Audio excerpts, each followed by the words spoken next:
Hello and welcome to Sustain, the podcast where we talk about sustaining open source for the long haul. Who are we? Where do we come from? Where are we going? How can we have more carnival in the system? Interesting questions. Not really that relevant, but it's another day. I'm your host, Richard Littauer. Hello, everyone. Glad to be here. And this is the Sustain Open Source podcast. And I'm here with Giulio Carvalho, whose name I cannot pronounce because I do not speak Brazilian Portuguese, and I never have. But I'm very excited to have Giulio here anyway. Giulio's calling in today from Recife, Brazil. Giulio, how you doing? Hi, Richard. I'm very good. And it's a pleasure to be with you. Thank you very much for inviting me here. I hope we have a great talk today. I also hope the same. Giulio is the dad of 3 cats and a very large dog named Mammoth, who's very, very large, but also a civic tech practitioner from Recife. Since 2020, he has been the maintainer for the Querido Diário, which I assume means daily diary, daily journal project, and also part of the network of Civic Innovation Ambassadors at Open Knowledge Brazil, OKBR. Currently, he serves as the Civic Innovation Program Manager at OKBR. He's also an active Pythonista. I've been a member since 2017, presenting talks, organizing events, and helping others grow in that ecosystem and community. Giulio, tell me first, what is Civic Innovation Ambassadors? How is it relevant? Okay, Civic Innovation Ambassador Network is a network of people who mostly don't have a hub of connection and want to do a civic engagement and arrange that in a network manner. Because in Brazil, we actually have some localized communities that are mostly municipal, and we always have difficulty to engage in a coordinated manner at the country level. So mostly our projects, our civic tech projects, and our civic engagement campaigns more disconnected and don't have a lot of power to actually bring some change and everything. So in 2019, the previous coordinator of the Civic Innovation Program at Open Knowledge Brazil, Mário Sérgio, he was trying to bring people together to actually help building our projects at Open Knowledge Brazil, the open source projects, and engage in some activities like the one we started in 2020 that was prompting our politicians that were candidates in our elections to make a pledge to make policies that were related to open data, open access, transparency, and everything, and put that in their government programs for their candidatures. So as a network, we contacted them via social networks or in person, people who had access to them, and pressured, and many politicians actually made that pledge, and some were elected, and actually that brought us to some cities having new policies for having access to information and things like that written in their law, mainly by peer pressure and civic engagement. And that was something that could not be done in an organized movement, decentralized, but having a lot of capillarity that we actually achieved. And we did that in 2020, 2022, and now in 2024, because the election cycle in Brazil is 2 years and two to 3 years. So that's it. Tell me about this pledge. Did it involve open source specifically, or is that just part of a wider open knowledge movement? No, it was actually focused on open data, access to information, and transparency, mostly open government. Because here in Brazil, we have quite an advanced situation regarding access to information. Mostly in 2011, it was a movement that was started gained a lot of force by the promulgation of the law of information access, Lei de Acesso à Informação. So it's a federal law, and basically it says that every citizen can request access of information to every instance of government. and the instance of government has the obligation to respond to that. They may tell that the data is not available or something like that. They can argue the request, but they have to respond. So it's a citizen right. So in 2011, it was the birth of the LAI. We say that LAI. So the law was promulgated, but it has to be implemented in the government instances. So the federal government promptly implemented it. The states, they also implemented it, but the municipalities, some have yet to implement it. In 2024, we still have cities that don't implemented the law of information access. So this pledge, the first topic was, I promise to engage in promulgating and making viable the implementation of the law of information access in my city. And the other points of the pledge to the open letter was building upon that. So if you are making a pledge to provide information access information, you also make a pledge to provide active transparency. So publishing your data actively without anyone requesting it. It was from the ability to request some data until the publication of data without being requested. So it was a bunch of bullet points from this low level until a higher level. And that was what the pledge was about. It sounds similar to FOIA a bit, Freedom of Information Access in the US. One of the questions I have is, when we think about open data and we think about transparency at the governmental level, data isn't generated in a vacuum. It's always the result of code, or code is always what manipulates it and gets it to you. And I'm curious, do you know of any open source efforts that are involved with this pledge or from the municipal side that are involving open source code as a means of allowing better operability with sharing data? Yeah, actually, some projects in Brazil, like the project Queremos Saber, We Want to Know, it's a project that's still maintained by Open Knowledge Brazil. It's actually, the governance is changing to another organization right now, the Fiquem Sabendo organization, but it is a open source project that allows people to make these information requests anonymously. Completely anonymously, because it's made by the project. You put your request and the organization that you are requesting it from, and then you basically save your ID that the system outputs for you, and that saves your ticket ID. And from that, you can follow your request in the Queremos Saber interface, and you are completely anonymized.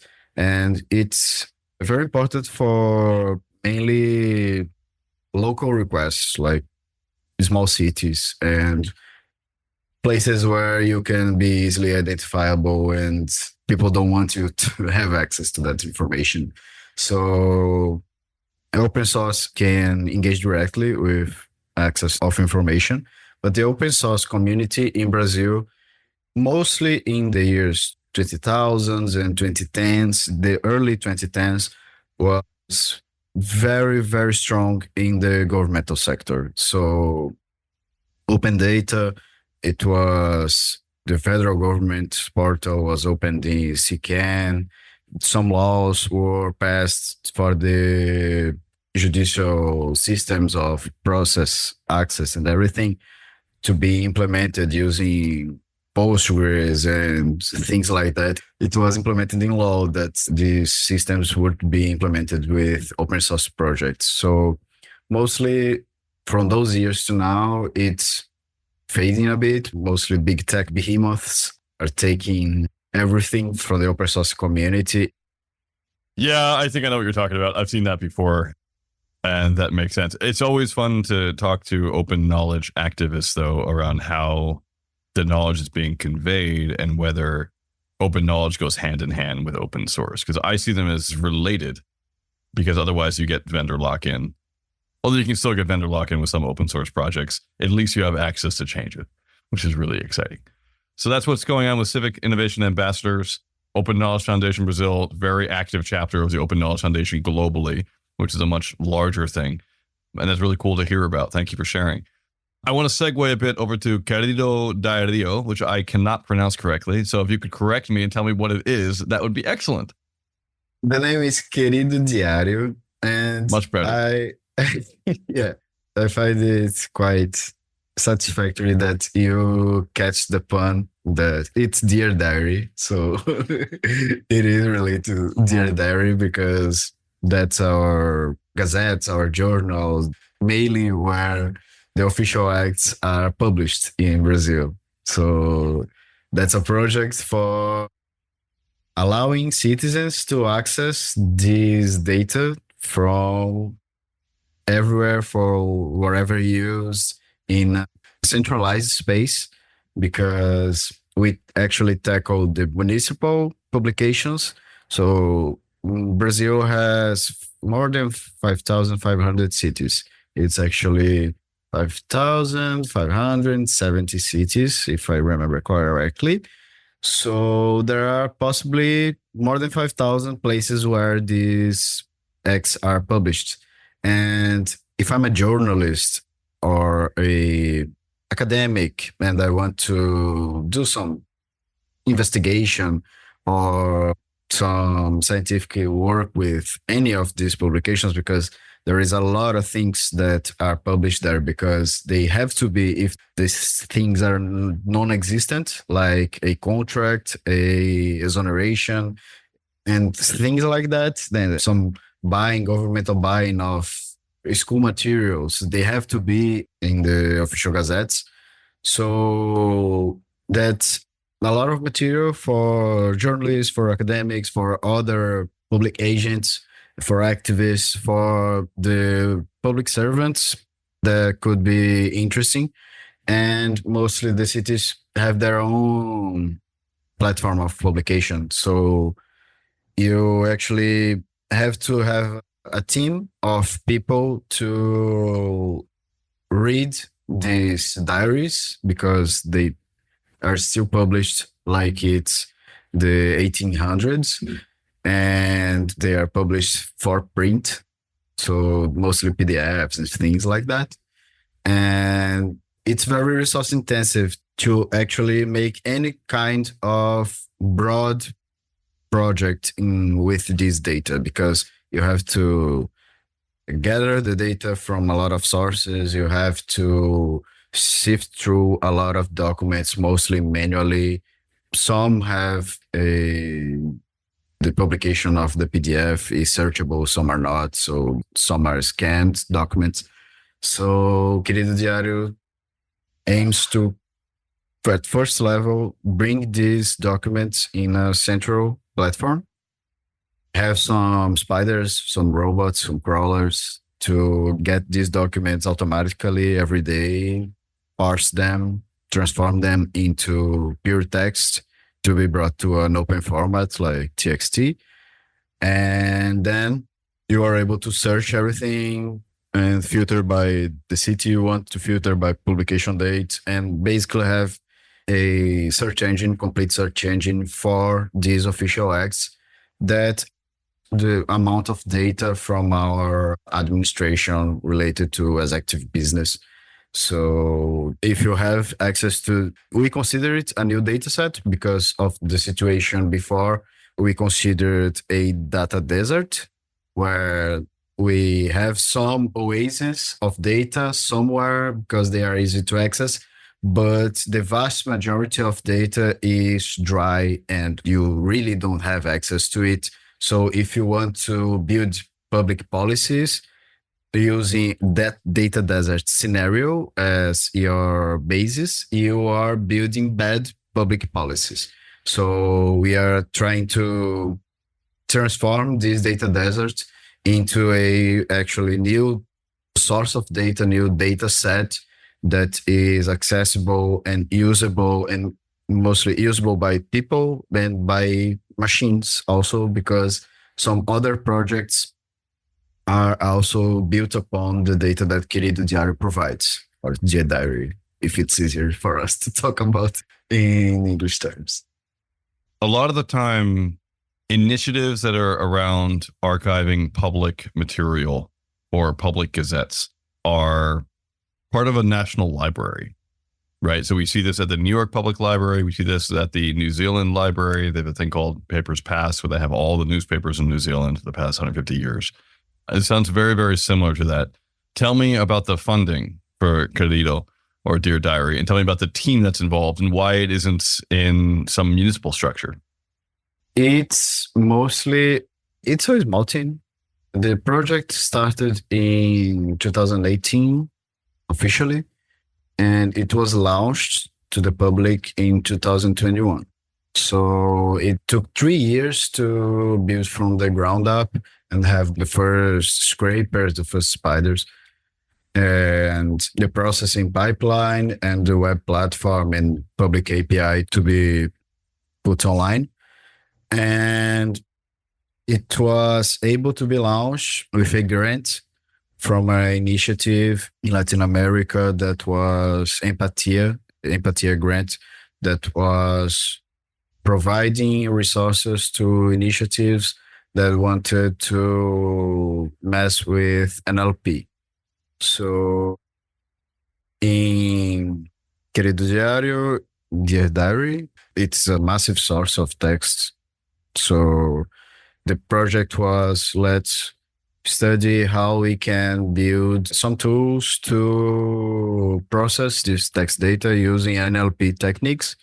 And we were able to process some tokens, like some identifiers, like the company identifiers, the company registry, and the personal registry. We call it the CPF here.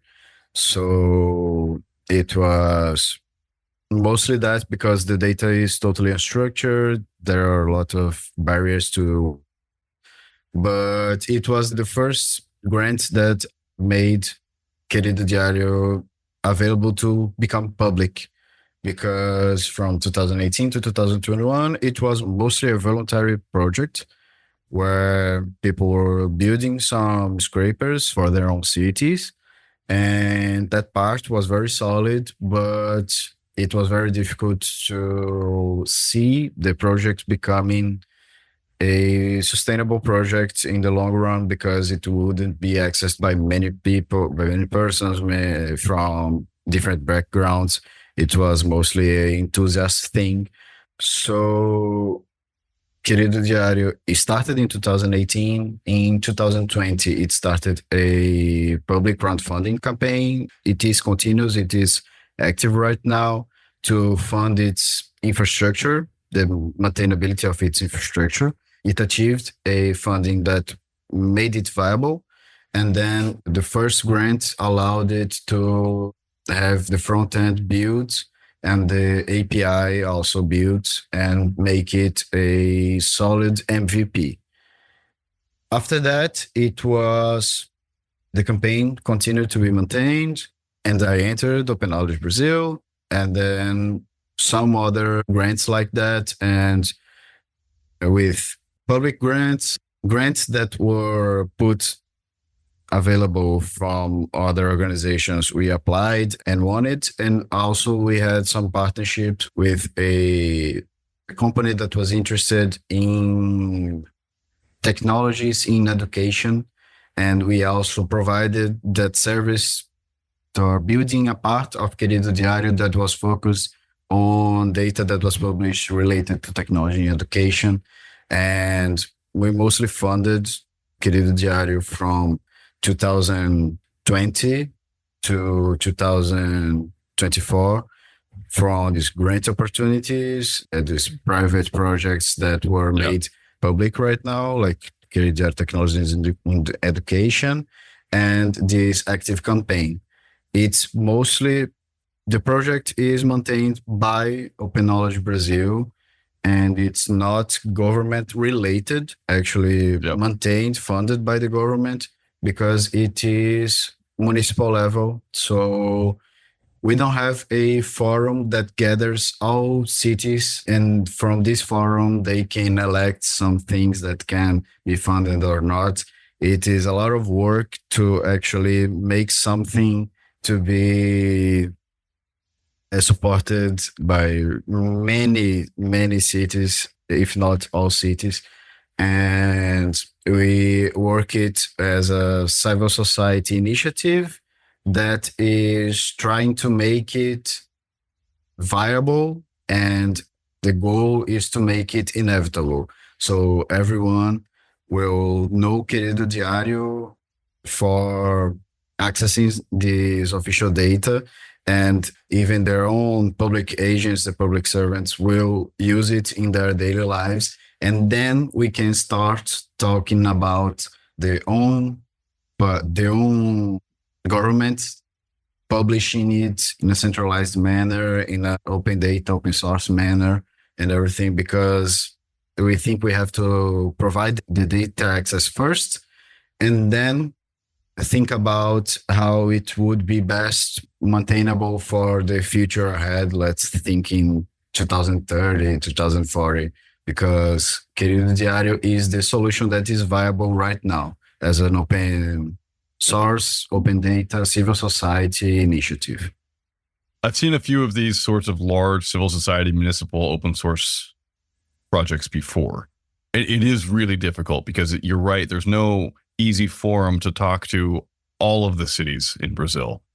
It's the same thing in the States, right? Every single town has to implement their own WordPress site to get their own thing up. And it just takes a lot of effort.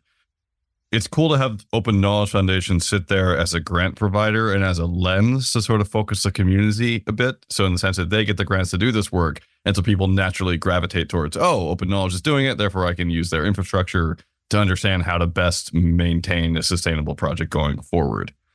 One of my questions for you is, outside of using Open Knowledge as the fiscal host for the project and maybe as the manager for some sorts of low-level infrastructure work, like having a website that points to it, how are you building a sustainable project with people who, by definition, are all interested in their own city?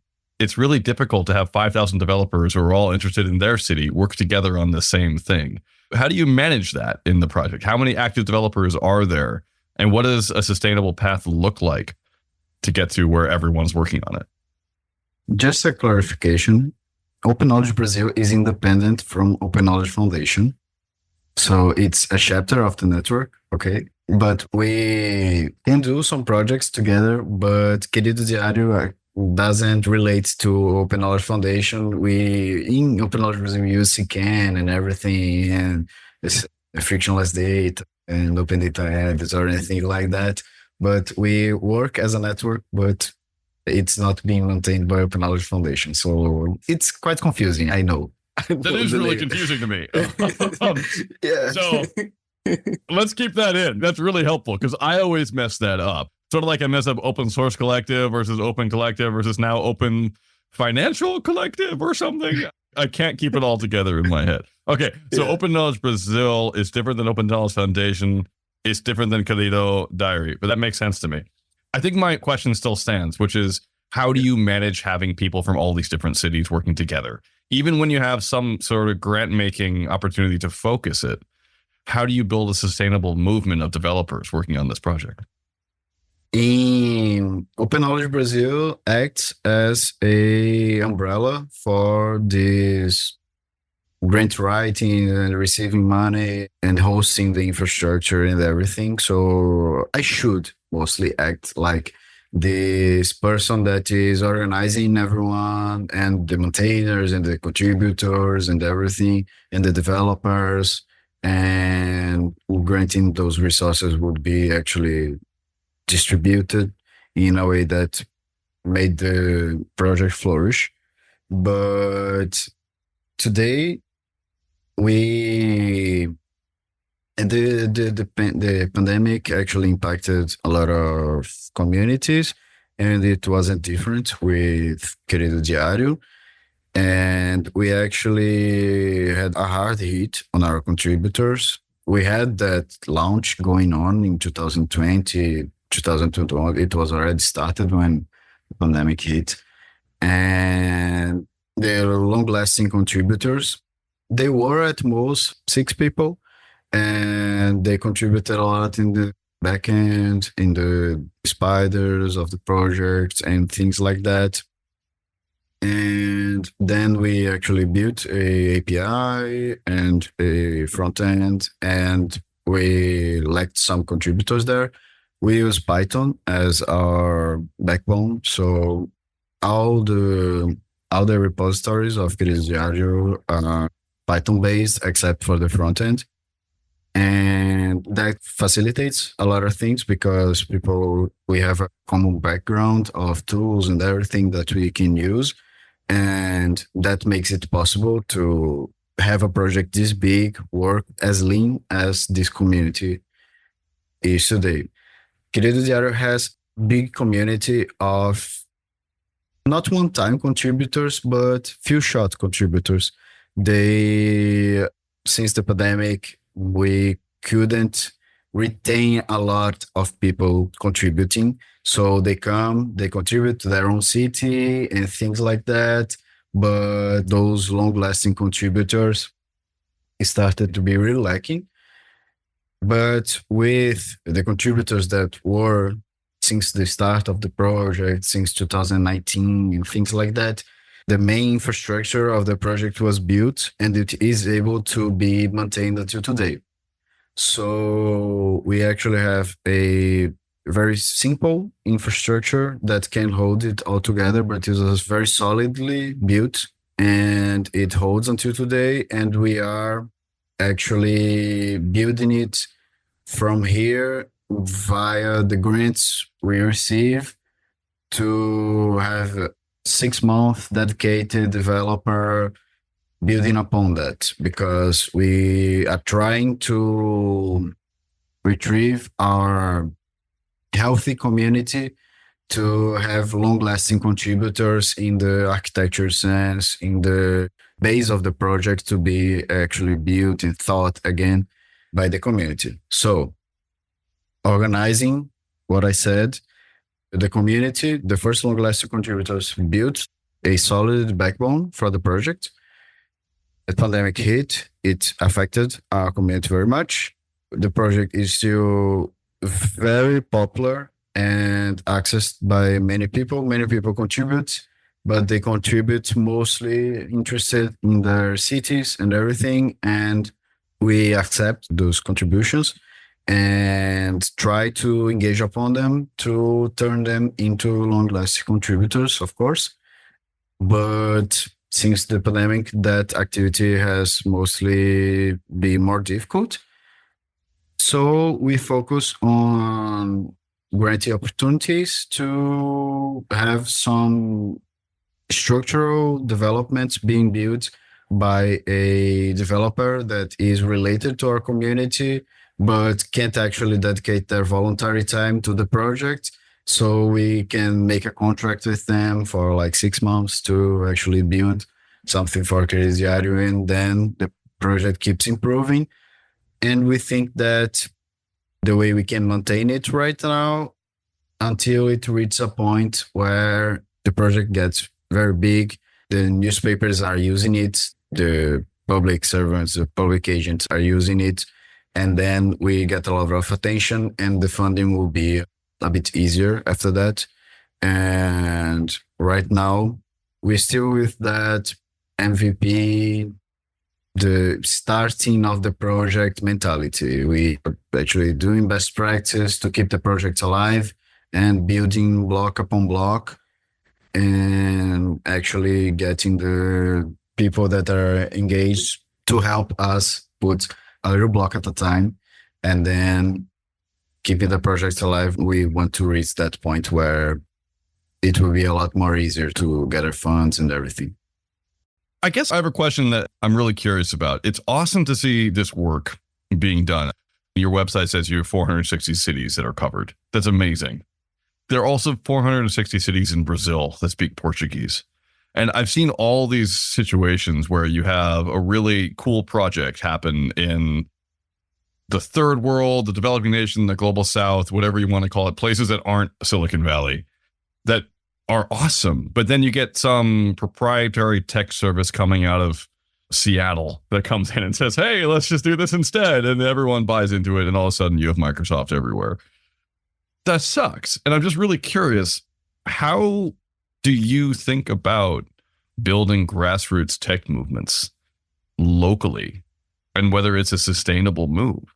Why are you putting all this investment in here? What's your thinking when you're working with other developers? What are you doing to build the sustainability of your project, especially in the global south, where you do have this leakage from the global north coming in and saying you should use our product instead? My thoughts related to that is that in the global south, the talent and the problems, the things are very similar to mostly everywhere in the world. And the only problem we have here is lack of resources, mostly financial resources. So if we build something by us, for us, we actually can build great stuff because people here are interested in investing their time to improving their own society. The social network that was ripped apart in the last years, it actually isolated us a little bit, but I believe that our societies, they are very communal. So we want to make stuff better. So working with civic tech, you perceive that it's quite easy to convince someone that the time we are investing in it is valuable and it's worth it. So yeah, the candy from Seattle or places like that is very shiny, but it can be somewhat unrelated to our place in the world. So it can be more related to their problems that they're trying to solve and trying to make the most of it by applying to many societies at the same time. But the personalization, the localization of the problem, it will never cease to be relevant. So if we are building something that is more related to our specific problem here, it will bring good people here to help building that. It will not be replaced easily by something that comes from outside. And that's a big advantage. That's the goal you have to think about when you are building a civic tech project. Is it really trying to solve a real issue and it's a local issue, a specific issue that is felt very hard by your own community? Because if it is, it will be at least somewhat successful because people will want to solve it with you and they will go through the tides with their project. So don't mess up. Yeah, there are a lot of ways for messing up stuff. Do the basic, plan it very well, the problem you're trying to solve, and work with other people that are interested in the same thing.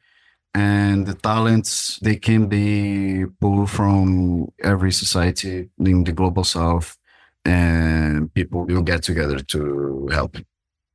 I like that it's not just saying people who have skin in the game go further and saying that that's actually the definition that makes it successful, right? It's whether or not you as a community are working towards problems that you alone can solve because you are a community, and how do you build those things up? And it helps me contextualize a bit more how you're seeing Querido or Dear Diary and how you're working together with other people, even when there may be other technical solutions that may be available. No, we're doing this for us, by us. And that's the end goal. So the grants are useful, the work is useful, coding sprints, et cetera. Those things are all great. But the main goal is how do we build a community here locally so we can access our own data, so we can be in charge of what we're doing. Does that sound like a good summation to you? Yeah. And if we actually have those resources to help us build it quicker, make it more shiny and everything, it would be best, of course. But that's our main barrier. The other things, they are very available here. So I joke that the Silicon Valley is coming to Brazil to find real talent. So cool. I've seen that before elsewhere. I've seen that in Quebec, where a lot of the good talent does really well. Then they put an office there, a satellite office, and then you see that talent just move away, which is a real shame. So keep it there. Keep it in Brazil. No offense to all my friends who work at large tech companies. Giulio, this was great. Thank you so much for coming on and talking about your background and about what you're doing in Brazil to encourage civic tech engagement. I have so many more questions I would love to ask about how to do that appropriately and awesomely and how to be better at it. But I have a limited schedule because I'm also beset by resource issues in the sense I only have 24 hours in the day. So where can people who want to get involved? Where can they find your work? So mainly you can access our website, ok.art.br. It's our open knowledge website. We also have a GitHub where you can find our projects. It's okfn/Brazil with an S, not a Z. So BRASIL. And our projects are open source. Our projects are MIT licensed. They can be repurposed everywhere. And our data is Creative Commons, the publications and everything. We live by the rule that our end products, they are all open and they can be repurposed and reused everywhere. It's very easy to find our communities there. In Dear Diary, Querido Diário, the repositories will be the Querido Diário. The main repository is that one. We actually made some changes in the last years to turn it Portuguese-based first, our documentation and everything, because English is actually not that well spoken in Brazil. In the upper classes, it's very common, but it's actually a barrier of entry for a lot of very good contributors that were simply kept away from the project because English was its main language. And now we are putting Portuguese first, but we also have documentation in English, and you can contribute in English, engage in English, and we will be able to understand each other well. So if you want to contribute with open knowledge, with our civic innovation initiatives, you are very welcome to do so. If you want to contribute, if you want to know Open Knowledge Brazil and the other initiatives we have there, you can also access the website and get to know us, help our projects, spread the words, let us know about other initiatives that are doing most of the same work in other places. Then we can connect and maybe build something together. Thank you so much. You can find those links in the show notes. Thank you so much, Giulio. Don't leave yet. At the end of every show, we have Spotlight. It's a part of the show where we highlight other people, projects, or things that we think are awesome or that have helped us out in our lives. Today, I would like to highlight Alexander von Humboldt, who I have never talked to, who is not someone who has ever talked to me because he's been dead for a very long time. That doesn't mean he hasn't been influential in my life. One of my defining goals, since I realized it could be a goal, was to kind of be someone like von Humboldt who went around and just described stuff everywhere. Now, yes, he did that in a colonialist setting. Yes, he mainly spoke German. These are problems. But I like the idea of someone going around and traveling around the world to describe things for science, for global knowledge of everyone involved. I think that's really cool. I think we should all do that. And I just really enjoy Humboldt. If you want to read the book Invention of Nature, let me know how it is, because I still have yet to read it. I just keep opening it and being like, this is the coolest thing ever, and then moving on to other things. Von Humboldt, you're really cool. I wish you were still alive so we could chat. That's mine. Giulio, what's yours? The project that I want to spotlight today is a project that is affecting my work, but it's affecting the communities I participate very much. And it's Pre-Talks, the Python-based project that allows events to be organized. Their conferences, from meetups to big conference, they can be organized with this open source software that allows you to build your call for papers, call for proposals, and then receive everything, evaluate with groups. There are plugins for people to vote on, public voting. There are a lot of tools to make things anonymous. You have all the process very delineated, very complete. You also have the email sending system in the same project. It's by far the best experience I've been having for the last 2 years, I think, that I've been engaging with pre-talks, with building events, organizing events with pre-talks. It has been amazing. I'll try to use other solutions. Maybe if in the future I come here again, I'm already inviting myself. Look at that. And then I'll be able to spotlight some other project that is related to other parts of organizing events, because it's awesome to do that in open source community, in the programming language community, things like that.